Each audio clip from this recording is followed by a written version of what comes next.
Well, folks, I have a bit of bad news. Now that July is over and we're officially kicking off a fresh new month of trading in August, I don't think we're going to be able to play this stock market game on easy mode anymore. It's a bit of a bittersweet situation. The sweet part is at the end of June, I would scream to anyone who would listen that we gotta be bullish in July. I made a ton of videos about it, and really the TLDR is that everything was aligning in that direction, and if you look at what played out, magically that worked. It paid to be a bull in the month of July, but not all good things last, and as I said, we're now a new fresh month of trading, the month of August, and we actually might be having some choppy waters ahead. It was awesome to so easily make money, and now the bitter part is that we might actually have to do some work and get a little bit lucky to make money the same way we did in the last month. So in this video, I'm gonna be breaking it all down of what you should be paying attention to, and if anything, this isn't really a doomsday call out, but please do not be surprised if we have a bit of a pullback, a bit of consolidation,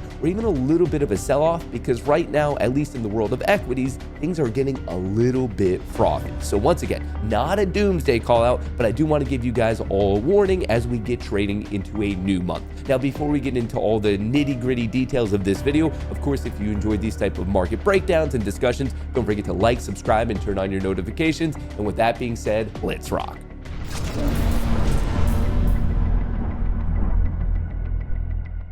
Wall Street stumbles into August, a historically weak season for stocks with a new worry emerging. So I want to explain everything going on, but I find it's good for us all to be a little bit grounded. So let me give you some context. The S&P 500 did make a new all-time high to end the month of July 31st, 6,427. And then obviously you could see a bit of a gap down and sell off on Friday to kick off the new month, down about 2.9%. Same thing on the NASDAQ, new all-time high to conclude the month of July, and then a bit of a sell-off on Friday. And then just taking a look at Bitcoin, we made an all-time high in mid-July, and ever since then, a little bit of a sell-off. So that's the context for what's going on. And let me explain to you of why we went from that new high to all of a sudden things looking a little bit rocky on Friday to kick off the new month. It all relates to jobs. So an hour before the market opened on Friday, we got all the new jobs numbers. That's how it works. The first Friday of a new month, you get all the job numbers for the previous month. So first Friday of August happened to be August 1st. So we got all the numbers for July, and they were not pretty. Breaking, the US economy added 73,000 jobs in July, missing the 106,000 estimate.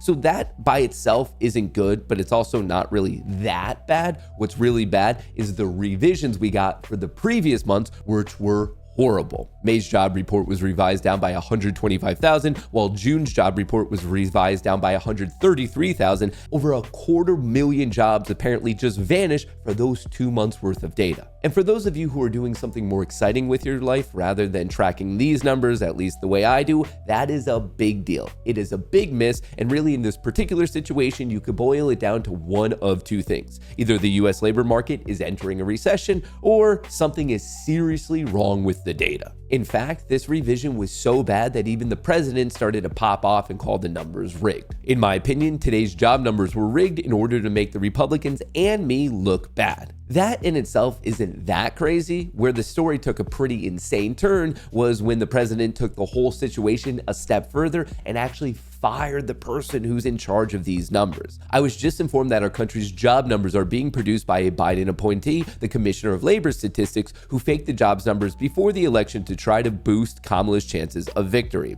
I have directed my team to fire the Biden political appointee immediately. So I guess when it comes to this particular situation, the president is not just talking the talk, he's also walking the walk. But with that being said, this is the point in the video where I have to interject my own hot take. The President of the United States, President Donald Trump, just fired the one person giving him the information that he actually needs to lower the rate. So we know that for quite a while, the president has been screaming at Jerome Powell, the chairman of the Fed, to lower the rates. And in fact, it's to the point that he keeps calling Jerome Powell, the chairman of the Fed, too late, stupid, a moron, yada, yada, yada. But remember, the Fed fund rate is going to get cut because of one of two situations. Number one, the inflation comes and stays below 2% for quite a while, or we have very weak labor numbers, very weak job numbers, and that's exactly what we just got. So even though the president right now is saying that these numbers are rigged and they're made up, blah, blah, blah, it's these numbers that are increasing the chances of us actually getting a rate cut. So the whole thing, I don't know, I guess I find it a little bit funny, a little bit comedic, a little bit ironic that he's literally firing the one person who's giving us the numbers that are actually increasing the chances of actually Donald Trump being right and saying the Fed rate should be cut because of how weak the labor market is getting. And if you don't believe me, I actually have some stats, facts, and figures to back it up. Going into this jobs report on Friday, there was about a 40% chance, a 50% chance that in the September FOMC meeting, we would be getting a rate cut. Well, after the data, as you can see here, there's now an 80% chance that we're going to get at least a 25 bips rate cut. So the fact that those numbers were so weak is actually now increasing the chances of the Fed actually cutting rates. So this particular narrative moving forward in both of the month of August and of September is going to have a big impact. And clearly it's going to be intertwined with the overall inflation story, the overall trade story. So please pay attention to it. And really, I'm trying to illustrate the fact that we're still in a headline-driven environment. So all this stuff, what's going on with the trade war? Is Jerome Powell going to get fired, not get fired? What's going on with the other macroeconomic data? That whole stuff is going to clearly, from a day-to-day basis, have a big impact. So don't forget to, I guess, turn on your notifications and follow whatever your favorite news source is. On that particular note, as we're getting into the first full week of trading in August, we do have some reports you should be paying attention to. Tuesday the 5th, we're getting some ISM numbers. Wednesday, we're going to have a bond auction, and Thursday also a bond auction. So it's not the most packed week. Obviously, I think what's really going to have an impact for this upcoming week is the headlines. Please don't forget that we're also in earnings season. To kick off the week, we're going to be hearing from Berkshire Hathaway, and then after close, Palantir. On Tuesday, we're going to hear from Pfizer, Caterpillar, BP, DuPont, AMD, Supermicro. Wednesday, we have Uber, Shopify.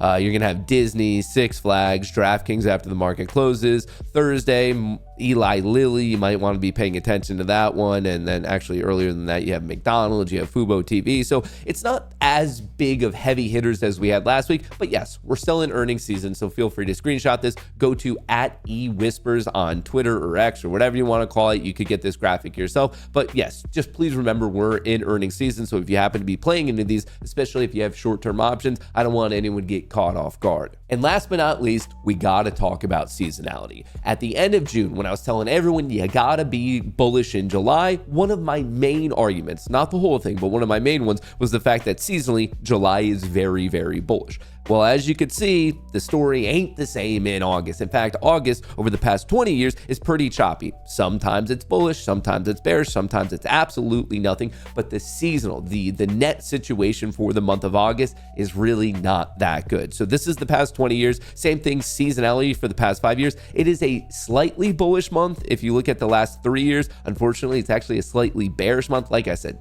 it's just, there is not a strong seasonality correlation for this month. If we look at the weekly of what's going on, we're actually, as we kick off the month, it's bullish, but then it ends a little bit bearish. And then in the past 3 years, same thing. We kick it off on a bit of a bullish note, and then from there, it quickly fades into kind of a noteworthy, like almost weak month of September. So I just want everyone to know about that. And also, just because this is, I don't know, potentially going to be very, very impactful news based on highly provocative statements from the former president of Russia, who is now the deputy chairman of the Security Council of the Russian Federation. I have ordered 2 nuclear submarines to be positioned in appropriate regions just in case these foolish and inflammatory statements are more than just that. So I really hope that this particular story just dies off and we don't have to hear about it again. But just in terms of getting ready for the month of August and really specifically the first week, this one, I don't know, it doesn't sound like global nuclear war is going to be good. So please pay attention to that. But obviously,